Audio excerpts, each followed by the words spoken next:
those videos ended up doing really, really well. But, and here's the but. Is there like a technique that you follow to try to make sure that older videos don't go unnoticed? Yeah, I mean, for me, I don't know about you, but I never feel comfortable in front of the camera, right? So my initial thought is don't rely on the algorithm. That's my takeaway from that. Creating content, and you know this, Tony, is a full-time job.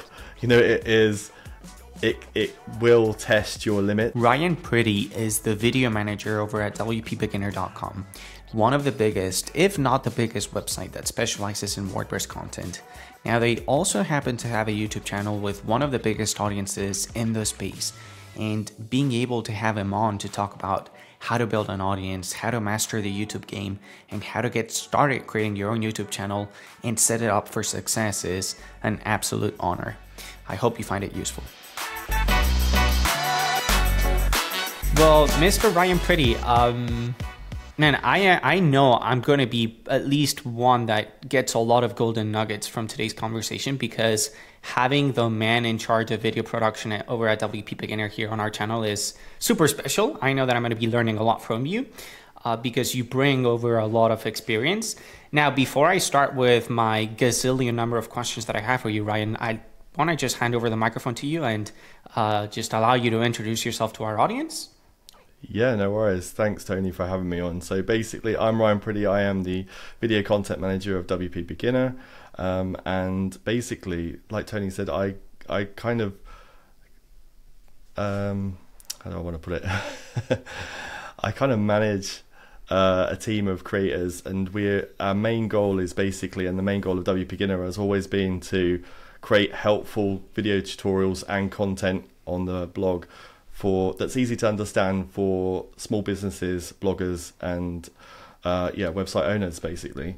So I'm at heart, I am a video creator, always have been, but now I'm in a more managerial role, looking at more kind of strategic planning and stuff like that for the channel. So the first question that I have for you, Ryan, is, for a YouTube channel and a publication site like WP Beginner, how does one even begin to organize what content they're going to be working on? Because I don't know how many videos you guys put out there every day or every week, but yeah, how do you come up with, okay, this week we're going to work on these content pieces, next week it's going to be those other ones? Yeah, so really when I think about what content we're going to be creating, and sometimes we do give freedom to our creators to come up with content themselves as well, but when we're pulling ideas for what videos to put on the project manager that we use to control everything, so the flow of videos that are going to be made, there's a couple of different places that we can get those ideas from and make decisions about what content's going to be made.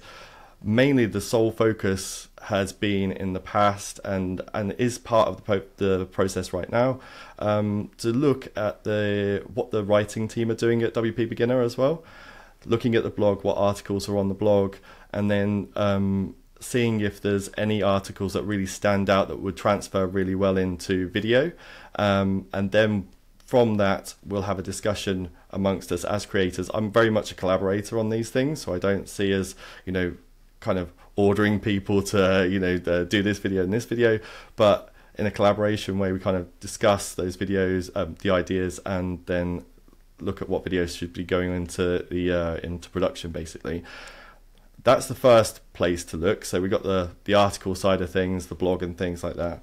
The second place we look is basically what's trending on YouTube. We're all very much on YouTube every single day, so we kind of look at what other creators are doing, pulling ideas from that, anything that people are talking about in the comments on our own videos or on other videos as well, so other people's videos. We look at those kind of questions that people are asking and pull ideas for that as well. And then finally, we've also got a whole load of evergreen content that we're kind of recycling the ideas again and again and again.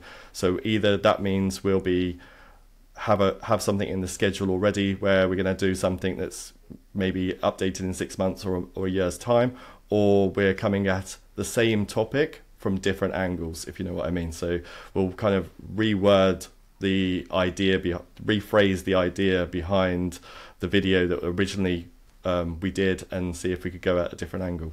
Huh. So, wow, you touched on a few different things that I want to ask you about. So going back to this whole idea of collaborating with the writers over at WPBeginner.com, yeah. How do you determine, Ryan, okay, this article that such and such has written for WPBeginner.com is worthy of a video? Or how do you make a video that doesn't just repeat whatever the article is saying? How does one translate that written content into video? When you look at an article and you read an article, you're going to get a certain amount of information from that article. And the way that I look at any article that's written, whether it's on WP Beginner or anywhere else, is those articles are written in a way where they're going to give you the step-by-step. If it's a tutorial, they'll give you the step-by-step, basically, of how to get the job done. But then also what that team's trying to do is also link to other articles that they've written, and fulfill that, they link to other articles that are written, and they probably have a lot more information in those articles that can fill in gaps for people as well. With video, I'm looking at articles in a way where we can fill in all those gaps in a video, basically. So the easiest way to explain this is basically during our team meeting on a Monday or something like that, we have a team meeting with our writers, and basically they'll say what kind of articles they're working on. I'll make a note of any articles that sound quite interesting, that sound a little bit different, or sound like something that's around the kind of content that we would make on the channel anyway. Then I'll take a look at those articles, and then I'll break that article down into whether it could be done in one video, so one larger video, or into smaller videos with some nice ideas through them. That's a great explanation. Have you noticed a difference between how well do longer videos perform compared to that of short videos? So on WP Beginner's channel, basically. Yeah. So the easy way for me to explain this is that I don't actually see much difference in a way of the longer video to the shorter video. What I'm looking at always with a video is how good the content is in it. So the video only should be as long as it needs to be. With videos on the channel, we do have those videos which are basically like pillar content would be on a blog. So we got like pillar videos in a way. Those videos that are maybe going to be how to create a website or how to create an online store, and they're going to be longer videos because they're going to go through the step-by-step process. But we know those videos are going to be so full of value to our viewers that it's a good idea for us to put those videos together and put them out there. For the shorter videos, they're answering questions. The ones that are shorter on the channel, I'm seeing them answering questions or people's needs, basically. I do want to go a little bit deeper into this because you did mention having pillar videos, right? These longer videos are pillar videos, which kind of would be a good metaphor to scraper posts in blog format. But what would you say is the goal of those longer videos that you guys post on your YouTube channel? Yeah, so the longer videos that we post on the channel, the goal of them is basically to give someone the most information they can for a subject. So say that we know on our channel it's been mainly focused towards search-based content. So that's when people search in YouTube and they're looking for something and they find a video that they want through that way. So we've focused a lot of our content around writing, planning the content around someone finding that video in search. A lot of those videos are to solve someone's problem, basically. And with the longer videos, they seem to do quite well in search-based content. So we've always kind of done these videos where it's a build a website in an hour and a half or something like that, or build an online store, an affiliate site, or do something like WordPress speed optimization.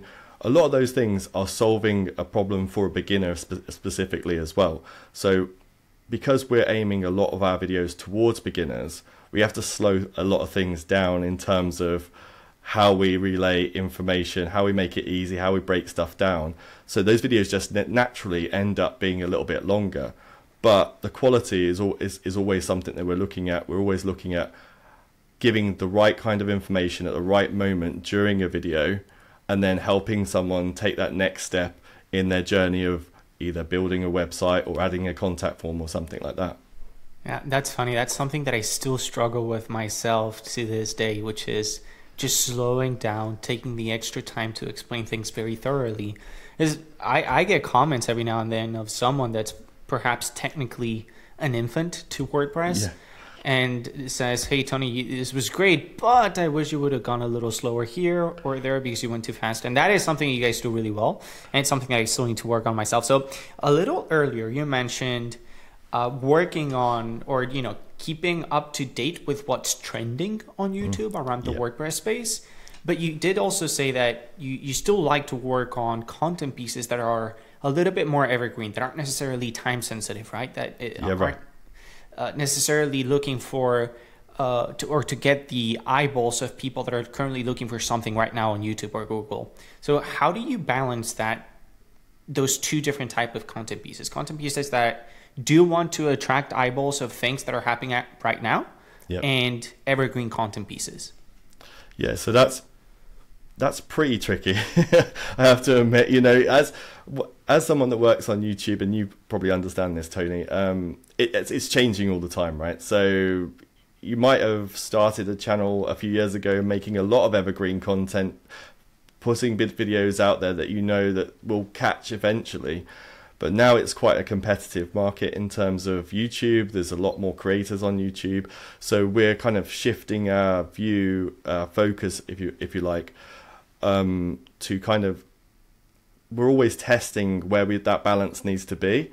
We're still making evergreen content because that's what we're known for at WPBeginner. You know, tutorials that you can rely on, that are easy to understand, that will get you from A to B in a way that doesn't feel stressful or, you know, overwhelming or anything like that. But at the same time, we're also interested in looking at, you know, what other people are doing to catch more people's attention, because some people, depending on how they get their content, are used to shorter videos rather than longer videos. And for us, our evergreen videos tended to be a little bit longer. So we're now focusing a bit more on looking at videos that might be 10 to 15 minutes that are ideas that people haven't thought about how they could add something to their website, or if they could, you know, use this plugin in this way rather than just using it for its main core purpose. So yeah, it's quite hard to kind of get that balance. I don't ever think you'll ever get a perfect balance, if you know what I mean, on that. You're never going to hit that sweet spot because the algorithm's always moving around, and you know, people's watch attention and stuff like that always moves, and you know, and wanes and everything. So but we're quite fortunate that we've got some fantastic creators on the team, and we can always kind of switch gear quite quickly on things and try new things. But it's really important to us now that we kind of looking at content in a way where it might be a video that we've done that could have been for search and could have been evergreen, so it wasn't necessarily needed right now, but it's going to be something that people search for throughout the year, next year and the year after. We're looking at content like that and seeing how we can kind of refocus it to kind of meet someone's needs, and maybe invoke some curiosity in our subscribers, because our subscribers, we have 1 million subscribers on the channel right now. They've seen it all pretty much, I'm imagining, by now with regards to WordPress. So we're now trying to find content that keeps them interested and keeps them watching, and that's really, really important. So that's that newer style content, and then also they're expecting to see those longer videos and the evergreen content as well. So I want to sidetrack for just one tiny second. You mentioned the words the word attention span. Yeah. I have to ask you, have you guys had any success with short form content?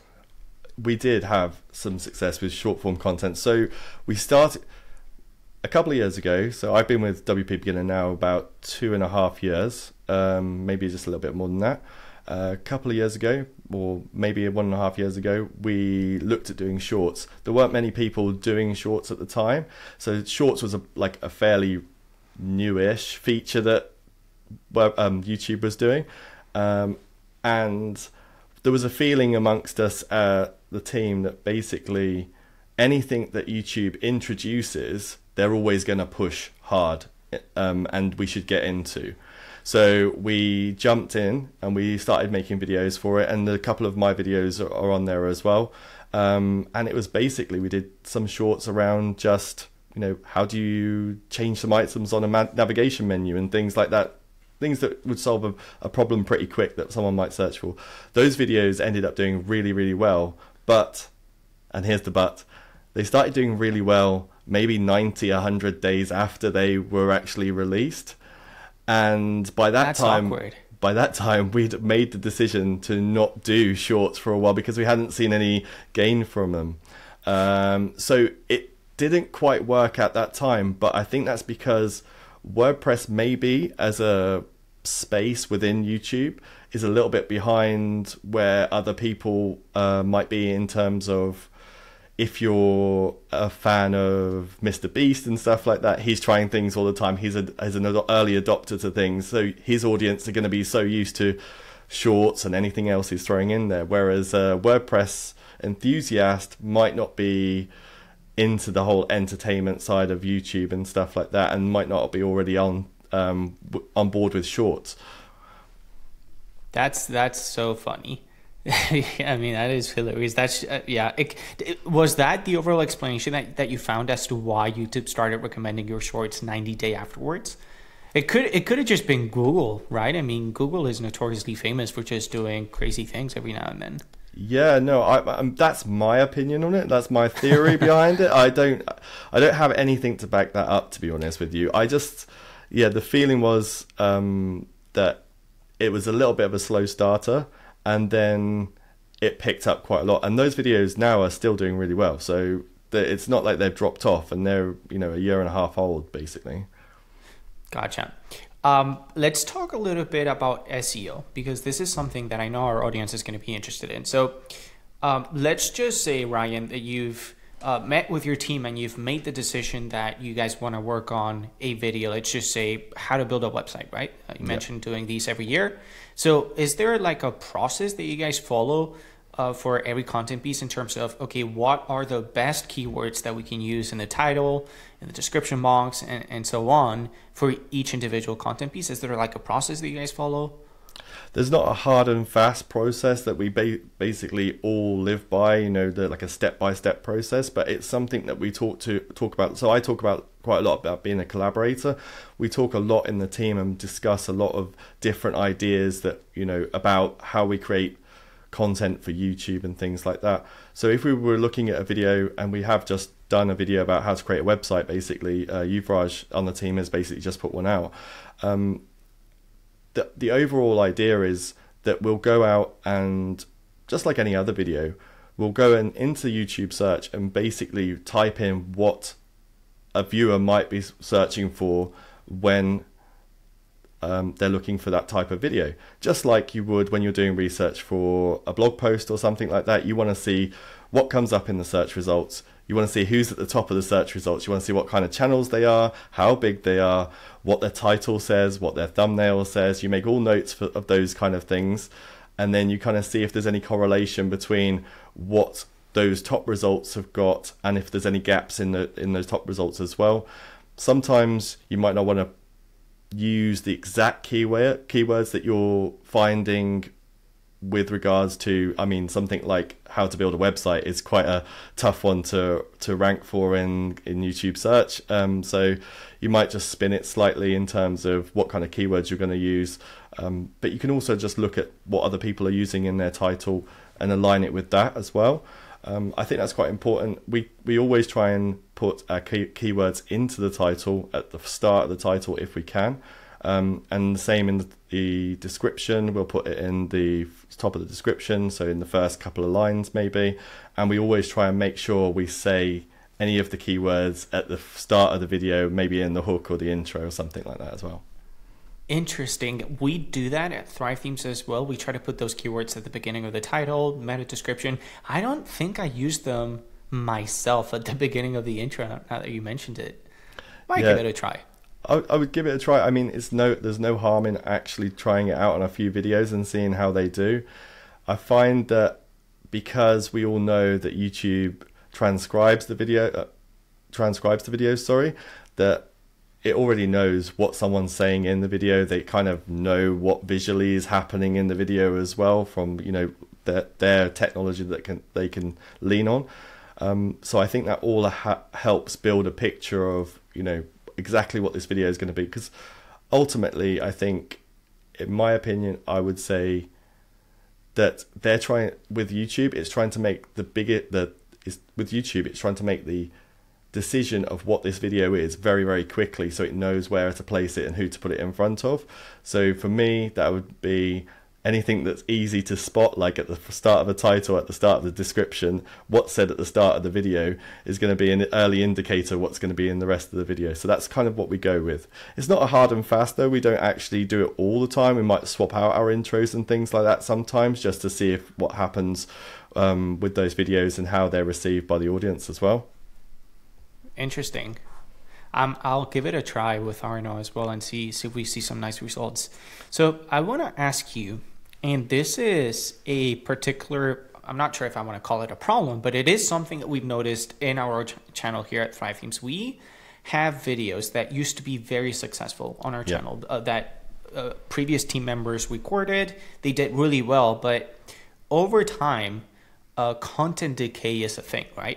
Now, with written articles on your WordPress website, it's very easy to go back and edit the article, refresh it, give it a refresh, make sure that it's still up to date. How does one on YouTube, because there's no refresh option for YouTube videos, is there like a technique that you follow to try to make sure that older videos don't go unnoticed? I don't have a magic bullet for that one, unfortunately. But all I can say is with content decay, yeah, you were totally right. It is real on YouTube. It does happen. Videos will eventually become outdated, you know, as people's viewing changes and what people like changes. A video that was a hit last year might fall out of favor with a few people and not get any searches or anything like that. What I will say is, and what we have done over the last year, is we've paid a little bit more attention to those videos that were what we call like hits, basically, that were doing really, really well, and watching them in the analytics to see when those viewers are dropping off, basically, and how quickly and steeply the views are dropping off on older content. So if something's not getting any love anymore from YouTube and we think it's still a very good idea, it got very good numbers, we will make a new video. You can always make a new video. Obviously there is that question that you're probably going to ask me is, well, how do you know which one's going to perform better now? Because if you've got two videos that are pretty much for the same topic, you're almost using exactly the same title and you're not trying to get rid of the other video. That's what I would say as well. We don't actually remove any videos from YouTube if we can help it. It's always a bit of a gamble as whether that other video is going to take off and whether it's going to do as well as the previous video or versus the previous video. But what we have done in the past is also kind of just rephrase. So it could be exactly the same video. Exactly the same video. You could probably use the same video. I haven't tried it, but you could probably actually use the same actual video and just repost it and then change the title and the thumbnail slightly and then see how it goes. So we have remade videos in the past and we've just changed the title slightly. We might have had a different creator in there. So obviously we have James and Yuvraj on the team, Christina and myself. So one of us could do the video that is kind of in content decay, redo it and then put it out again. There is no kind of, like you say, refresh or anything like that on it. We have tried in the past as well to add little cards to the videos to point people to the updated video. We've also put it in the title that this video has been updated, in the description, and also in the top pinned comment as well. Sometimes you can just put in latest video, utmost updated video. Whether that works or not, I think people just like watching the video, to be honest. They probably miss all that kind of stuff and just carry on. And then, you know, if it's outdated, you're going to get a nice comment about how out of date your video is as a thanks. That is so, it's interesting to me that you mentioned, okay, ooh, but how do you handle that situation where you notice that your hit video is slowly decaying? It's no longer performing as well as it used to be. And okay, it sounds reasonable, right? Okay, well, I'm just gonna update it. I'm gonna film it again, change a few things here and there, and make sure that when I upload it, at least I'm adding a little bit of more value. But you're not scared of having two videos competing for the same keywords, competing for the same audience. They're like sort of like fighting each other, right? I don't see it as them fighting each other, because they're both going to find their audience eventually. YouTube will naturally, if it's making the older video disappear anyway, hopefully it'll recognize that recent content is going to be better, and it's all based on the video itself. It's based on the content of the video, and sometimes you can be absolutely in love with that video that was really, really good, and then now you just are in despair because it's not doing as well, and you're wondering what are you going to do, and you make another video just to kind of think, well, it's going to carry on, but sometimes it just doesn't. You know, that's the game in YouTube. You know, you make content, you hope that it's going to find its audience and it's going to be valuable to people, but ultimately YouTube and the audience tell you whether that video is valuable. You can't actually tell them if the video is valuable. So you sometimes it's kind of hope and pray that video is going to be good, and it's worth putting out there. But it's always interesting to see which videos will pick up and which videos don't pick up, and that's all part of the learning as well. That's what I love about creating content for YouTube, is even if a video is seen as a, you know, more challenging video, or a video that's, you know, not underperforming or something like that, I see that as a learning process. You know, you're just learning what hits and what misses, basically, and you can just adjust for that as well. Preach. I think that makes sense. So let's move on and talk a little bit about how does Ryan manage such a vast, humongous library of content? Do you guys have like I mean, I know it's not just you. I mean, you have other video creators on the team. How do you guys work with so much content? I mean, you've got content pieces going out pretty much every day. Is there like a particular infrastructure helping you guys out? Do you use like a project management tool? How do you guys work with each other? Yeah, so that's a really good question. I've come back from a background of video production anyway, so I used to be a video producer. So there was a lot of framework and structures in there in terms of how you write, produce, and edit a video.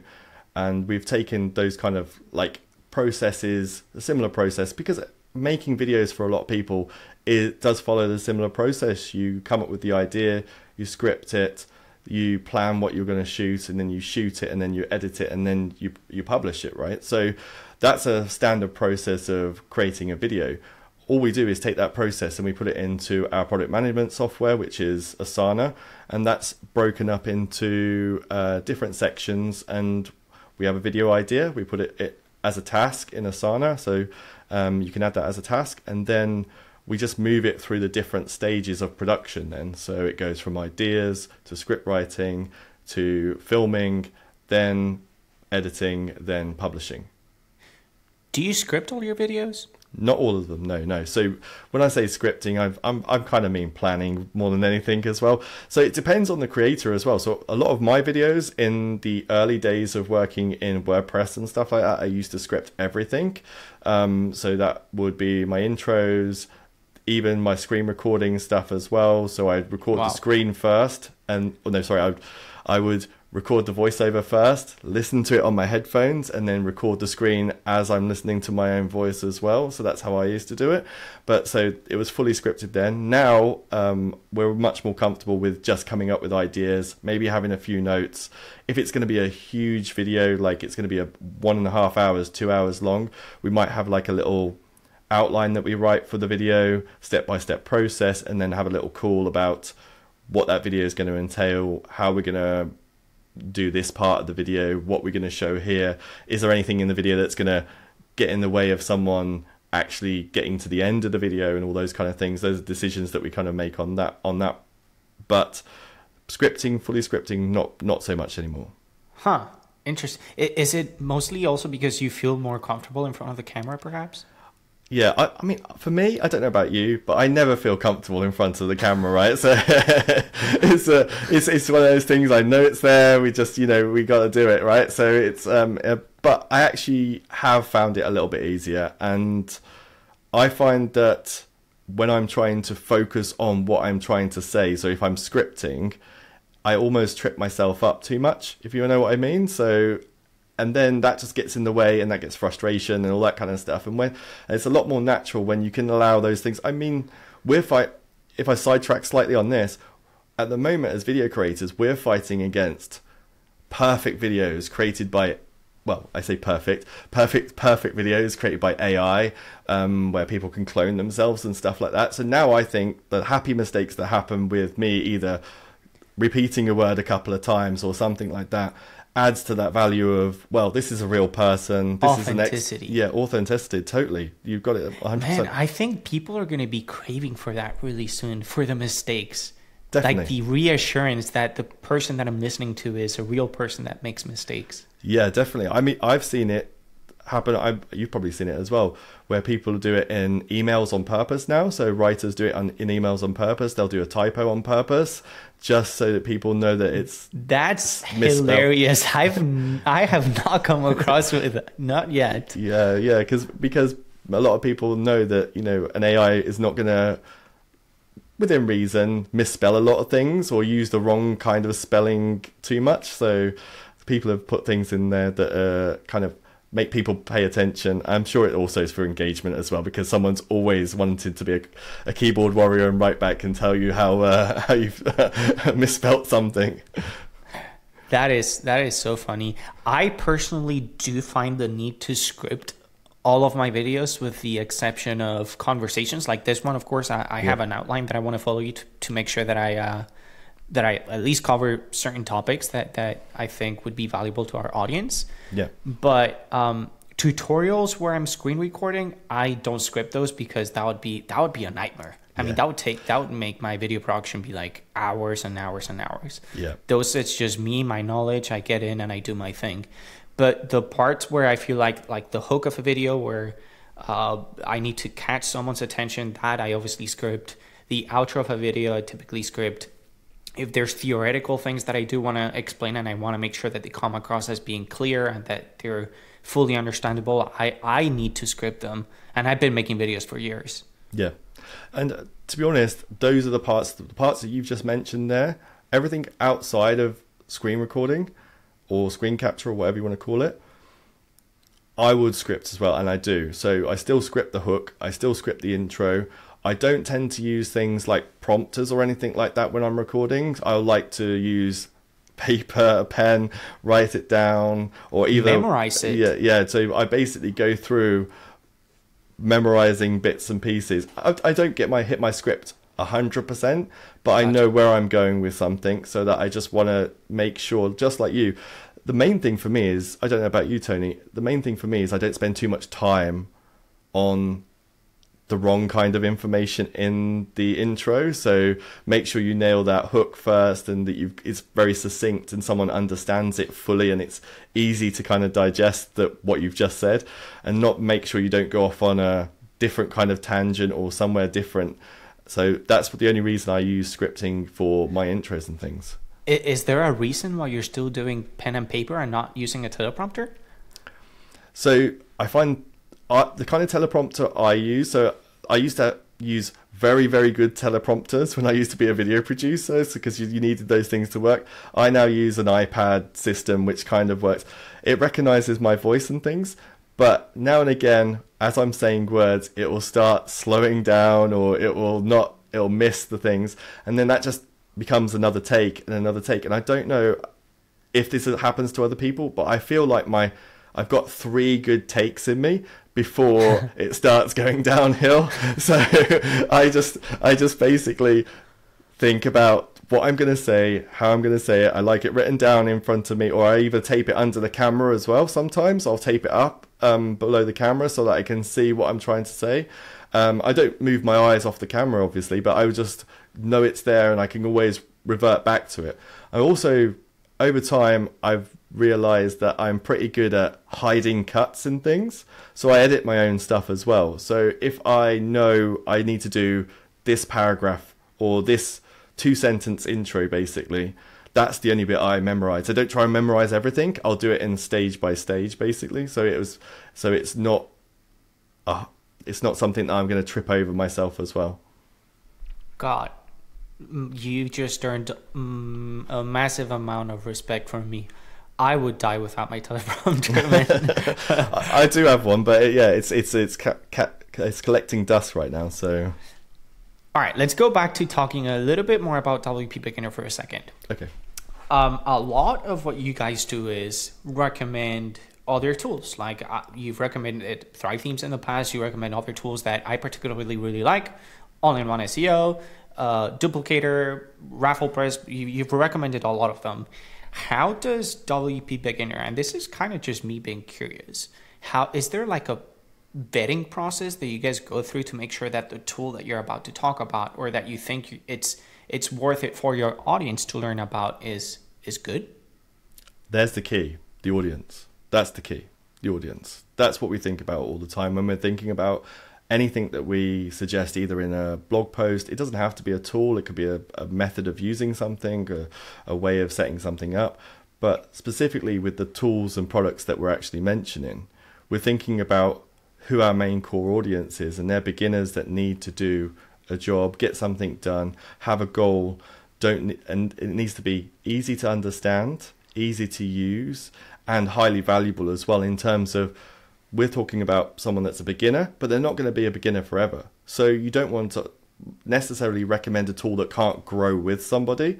And we only ever recommend the tools that are the best for the job that we're recommending them for. So, but most of these tools that you've mentioned, just like Thrive Themes and stuff like that, is basically they have multi-purpose for a lot of people, right? So, it's not just solving one problem for a beginner. It will solve many different problems at different stages of that person's WordPress journey. And that's the key to this, is we've got to also recommend products that are, have great teams behind them as well, have great support, all those things that you don't necessarily think about when you think, oh, this is a cool tool, I just use this tool and it's fantastic and it does this job. But you also want to make sure that tool's around for a long time, that they're always developing it, they're always keeping it up to date, and it's safe and secure to use as well. That makes perfect sense. So let me ask you, Ryan, so you mentioned joining WPBeginner almost 3 years ago. How big was the YouTube channel for WPBeginner then? I think the YouTube channel was around about maybe 500,000 subscribers back then. So it's almost doubled ever since. It was already pretty big, but I still want to ask you the question. Obviously, it's a humongous YouTube channel today, but if you were to start it from scratch today, perhaps not necessarily WPBeginner. Let's just talk about starting from scratch a YouTube channel, because most of our audience is not gonna do WordPress tutorials. How would you go about that? That's a really, really good question. It's something I've thought about quite a lot. How would you start a channel? Because I see a lot of content around the theory of creating content for YouTube and building a channel. What I always think someone should hone in on is what they're passionate about and what they love doing, because creating content, and this, Tony, is a full-time job. It will test your limits as well, and what you can do. It can be long, it can be hard. There's a lot of research involved in a lot of things. So you really do have to love what you do and have some sort of expertise or knowledge in the area that you want to go into. I think if you have that core purpose and you've got that passion for something and you hold that in your mind whilst you're creating content, other people connect with that. And that's what you want to do. You want to build community on YouTube. You don't want to just get views. You don't want to just put content out and hope that, you know, 1 million people are going to see it and you're going to start getting paid from, you know, the revenue and stuff like that through ads and things. It's got to be a long-term thing that you've got to think about, because it's consistency as well. It's putting the time in to think about breaking down whatever you love into different topics that you can create videos on, create many videos on, and then focus on the ones that are working and leave the ones behind that aren't working, and then reiterate that and keep moving forward. Would you recommend every micro business, small business, even entrepreneurs to put themselves out there on YouTube? Yeah, 100%. I would, definitely. Regardless of what their niche is? Regardless. There's always going to be someone that wants to know what you know, basically. Your knowledge is the key to your success. So if you know quite a lot about something, I mean, it could be as simple as a plumber, basically, someone that fixes plumbing in a house or a commercial property.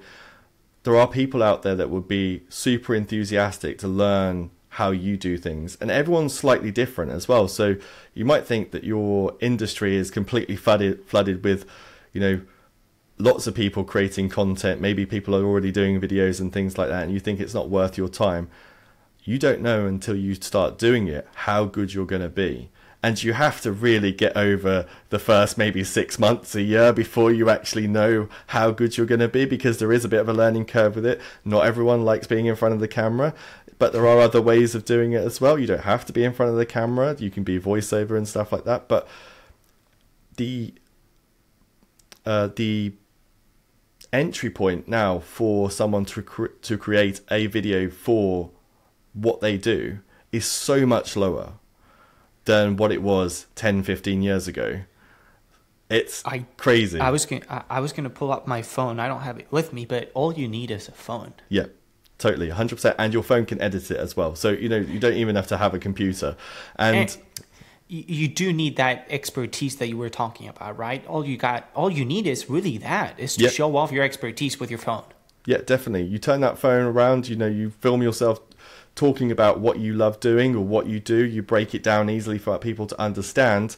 And guess what? YouTube's even got an app that you can post directly straight from your phone to YouTube. So you can do it within 15 minutes if you wanted to. All right, Ryan, I'm going to put you on the spot here. Mm-hmm. I've been having this thought, and I actually had a really long conversation with someone a few days ago about this, which is, we were debating whether if it's better to niche down with content or to try to cater to a broader audience. And I don't have an answer, okay? I see benefits to both things, and I don't know that you need to pick one or the other, okay? But it is true that if you're a business owner and you only have so much amount of time to allocate to video production, for example, and sometimes you do need to make decisions here and there. But my point is, I feel like, and this is something we're struggling with here at Thrive Themes, for example, I think that sometimes we forget to cater to algorithms. And to my understanding, the way the YouTube algorithm works, for example, is it's going to show your content, the video that you just uploaded to your brand new channel, to, let's just say, 100 people. If your very niche video doesn't resonate with those 100 random people, YouTube is just going to consider it not worthy of being shown to anyone else, which is why there was this other person making the point to me where you have to try to be a little bit more general with your content. Even if you then want to narrow it down to a smaller audience, it has to try to appeal to a broad audience. What are your thoughts on that? There's my initial thought on that, just hearing it from you really, and thinking about the kind of people that would be creating these videos. So if they're using their phone or something like that and they're just putting it up on YouTube to build up a channel, my initial thought is don't rely on the algorithm. That's my takeaway from that, is think about the network of people you have around you who works for your business, your network on social media, your email list if you have one, all those types of people that you have some sort of connection with, even people that you walk past on the street or people that you talk to regularly in shops or something like that. Think about those people, and then once you've created that piece of content, think about how you can distribute it to create an even bigger surface area. Because like you said, that surface area when you first launched that video is going to be very small. It's minimal because YouTube's not going to show a video that it doesn't test with a small amount of people. It's not going to show that to a bigger, larger audience without those people paying attention to it and then watching it, right? That's the game for YouTube. If they just showed everybody's video to everybody, they'd have servers the size of North America. They'd be spending so much money on just, serving all this content all the time. They have to kind of weigh it up one way or another. So the biggest way you can do that is when you're going to set that video live or you're going to launch that video, make a song and dance of it, put it on social media, drive people to YouTube in one way or another, send it out on email lists, even talk to other people about it, send it on WhatsApp groups and stuff or in forums and things like that, and get as many people watching that video to start with. And that's going to help boost that video up to show to other people. Like you said though, niched videos, so something that's very, very specific about something very specific indeed. You want to think about the content a little bit first, maybe. You want to think about, you probably want to do a search beforehand and see what other content's out there, and maybe look at videos that have got a little bit more views than you would expect for that kind of video. So if it's a niche video, and then see if there's anything that you can correlate with the video that you're going to make with that. That being said, people always like finding out about subjects and topics. So making a broader video which appeals to other people that know nothing about what you do and your niche industry or whatever, that's going to be a better way of introducing yourself as well. And also giving people an idea of, oh, I didn't know that about that thing. That's interesting. I want to find a little bit more out about that.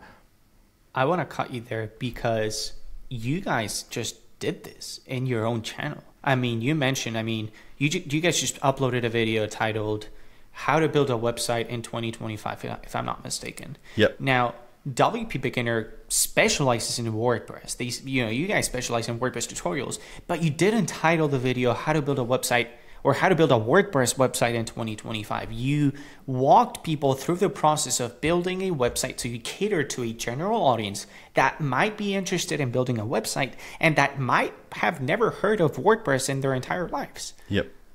So, but you went for a broad audience. You didn't cater to people that knew about WordPress. Yep, and that's the key, because a lot of people might not know about your specific solution, right? They might know what the problem they have. The problem someone has is, I have this fantastic idea, I'm going to start a business, I'm going to create a website. Most people, I would say 99% of people have already bought the domain name before they even know what they're going to do with the business. They're always kind of like on it.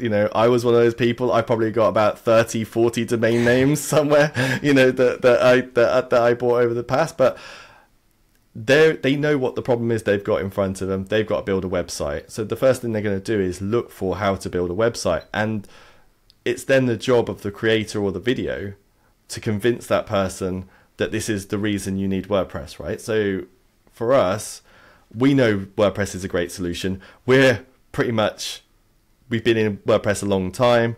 We understand how it works, but for a beginner, and this is something that we always kind of have to think about when we're creating these videos, for a beginner, they're new into this, they're fresh eyes, they don't know what's going on, the dashboard looks crazy, everything's kind of a bit too much. So we always want to kind of think about, easing someone into, this is what WordPress is, instead of going, you need WordPress because, it's the best thing ever.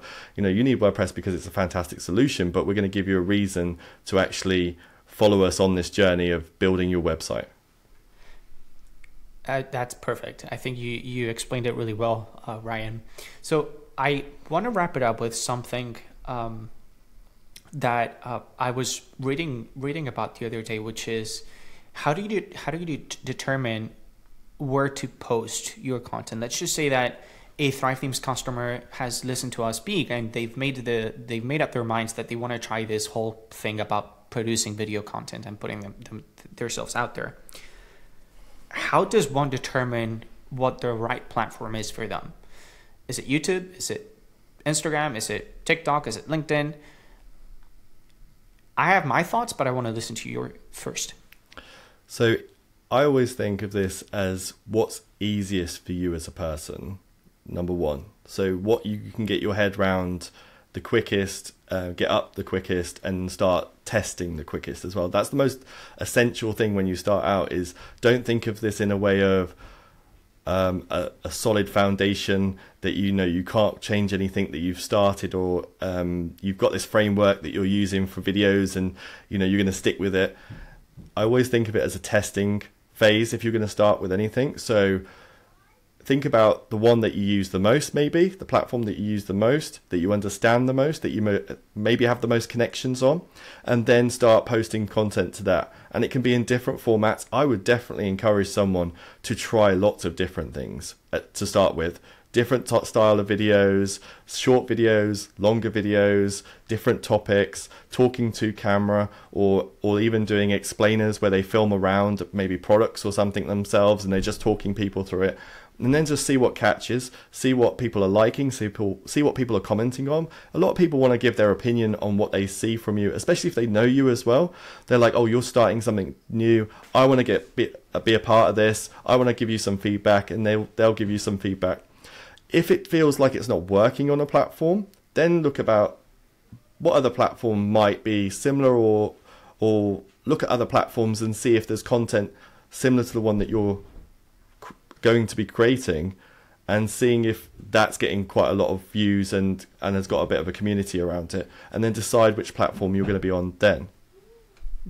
That's I think we're in line overall. What I was going to say is, look at what format of video you think you're going to be comfortable with, because the format of producing videos for YouTube is going to be different from that of TikTok, right? I mean, these are completely different ways of doing video. So it's one thing to do a 10-minute tutorial for YouTube, and it's a different thing to try to catch someone's attention on TikTok, where the attention span is like, wow, it's nothing, right? Yeah. So think about, I think the trick is to think about what formats you're interested in, and you don't have to reinvent the wheel. There's a ton of really successful formats out there that are proven to engage people. I've been hooked lately to the videos where people go around in the middle of the street and they ask random people, hey, how much do you pay for rent? Would you give me a house tour? And of course, most of them are probably staged, but that is a very clear structure of a video that is capable of hooking people right at the very beginning. It's like, hey, how much do you pay for rent? It's like $3,000. And like, my mind automatically gets set in the mood of, okay, what does a $3,000 apartment in New York get someone, or in Madrid, or in London? So try to pick out one of those formats that you think you'd be passionate about and that you'd be interested in doing. And that will lead you into the right platform, I think. Yeah, definitely. But I will add something to that as well. Just remember that these platforms actually compete against each other. So even though TikTok's around, YouTube's got Shorts, and and they might actually. So the format is very important, but also context of the platform is very important. What people are used to seeing. So like you've just said, TikTok's used for those short form videos that catch attention, and you need a quick hook, and it's got to be something maybe that drives curiosity and things like that. But also, when you get going, you might be pretty good at that, but also you need a video that's backing it up somewhere else in your business where you're going to be creating a little bit more long form as well. So it's kind of it could be multi-platform that you focus on as well eventually. I think that's a perfect way of wrapping it up, Ryan. Actually, before we leave, this is unexpected, but I do want to ask you like 3-4 random super rapid fire questions. Go. Favorite WordPress tool? Funnel Kit. Funnel Kit. All right. Favorite movie? Blade Runner. The original? The original, yeah. All right. Favorite book? Favorite book? Lord of the Rings. Nice. The original, yeah. And from 1 to 10, how excited are you about AI? I'm very excited about AI. I'm more interested in how to use it as a tool to help me with my job rather than it replacing me as my job, right? I think we're all on the same page there, man. Hey, this was perfect. I've learned a lot. I truly appreciate your time, Ryan. I think our audience is going to be really grateful for having come on our YouTube channel. And hey, let's do it again sometime. Yeah, definitely. Thanks so much, Tony, for having me on. And yeah, it's been fantastic. It's great to have this discussion with you. Let's definitely do it again. Thanks, man. Cheers. Bye. Before you leave, be sure to drop in any comments that you may have for Ryan in the comment section down below. And if you're a business owner powering your website on WordPress and you want to sit down with me for half an hour or so and talk about how you've built your business, be sure to fill out the form that's linked down in the description box below as well. Thank you so much for your time, and I will be catching you soon. Thanks again.